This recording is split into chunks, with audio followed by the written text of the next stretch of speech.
So I'm a guitar player, and I've been playing since I was about 16, and I absolutely love it. What got you into music? Well, I come from a musical family, but none of my family members were musicians. But they always played music around the house. And so one of the things that it made me realize as I became a musician was that some of the most musical people I know aren't musicians. And some musicians that I know aren't that musical. So, yeah, no. Just kidding. But my mom and dad played a lot of music around the house. Our house was the house where we had the house parties. Nice. And so my mom and dad had this great collection, and I was a big James Brown fan. I grew up around the era when R&B and soul music was at its height. Sly and the Family Stone, Larry Graham, Nice. and a lot of that R&B music was driven by the bass. How we recognized a lot of old R&B music was the bass part. Mm-hmm. Like the song Brick House.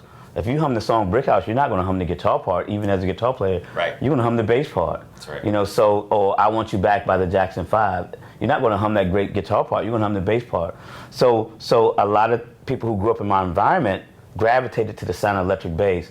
So I lived in this neighborhood. It was amazing. I lived in this neighborhood.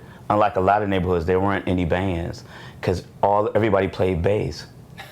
So we couldn't have any bands, but they would have these weekly bass jams with guys just showing the new hot song that they learned, or playing, bringing a record of the new hot song, and then they're trying to figure it out. And so even though I wasn't a bass player, I would go to these jams because I got to hear these guys who were 10 years older than me, just learning all this great bass, Larry Graham stuff, Louis Johnson.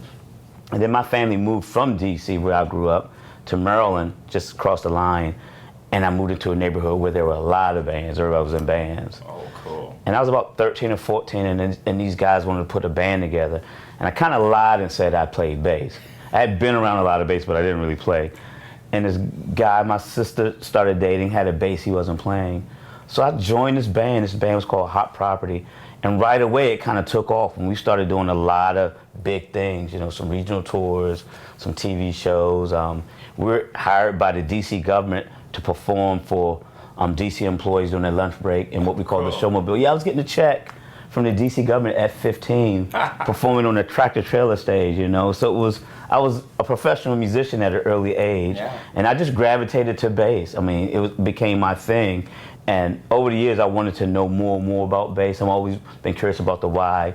And then in high school, I had this teacher named Mary Cole, and she was a big influence for me because she was the one that got me to realize that I could be a full-time musician.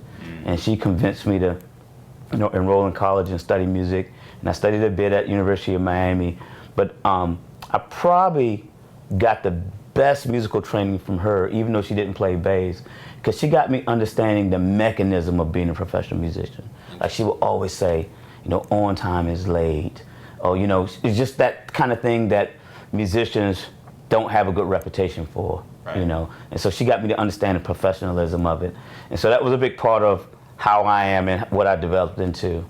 And then at the same time, bass development started changing. People started making basses, more high-end basses out of more exotic materials. Right. The electronics got better, same thing with the amps, electronics got better. So I just came along right at the right time with this new instrument.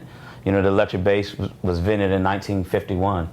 And so when I started playing in the mid-'70s, it hadn't even dawned on me that it was only 20-something years old. Right. That 30 years before then, there was no electric bass on any records.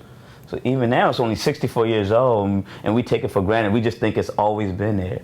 Right. And so, guys like me, and guys like Victor especially, we're actually writing tradition and creating curriculum for this baby instrument, Guitar's been around a long time, and piano and drums, but this is all new territory, so I'm excited about it. You're doing a lot right now. You've got a very busy calendar. What's in the future for you? Yeah, the thing that I like doing a lot, other than the private lessons and the gigging, I love doing clinics and seminars. And I was just in Massachusetts doing a clinic at the Real School of Music in Burlington.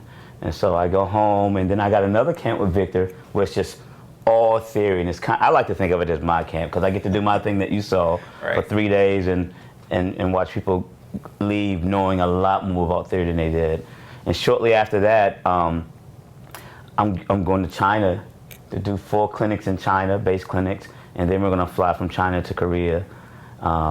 So I'm excited about that. I'm just going to be doing a lot of clinics. New Orleans, we're setting up New Orleans, London, just all over the place, Thanks again for coming by. Great to see you. Next time you're in town, please come by the office and we'll chat some more. I will. And thank you guys for having a great product. It really has made my job easier. Thank you. Cool. Thanks.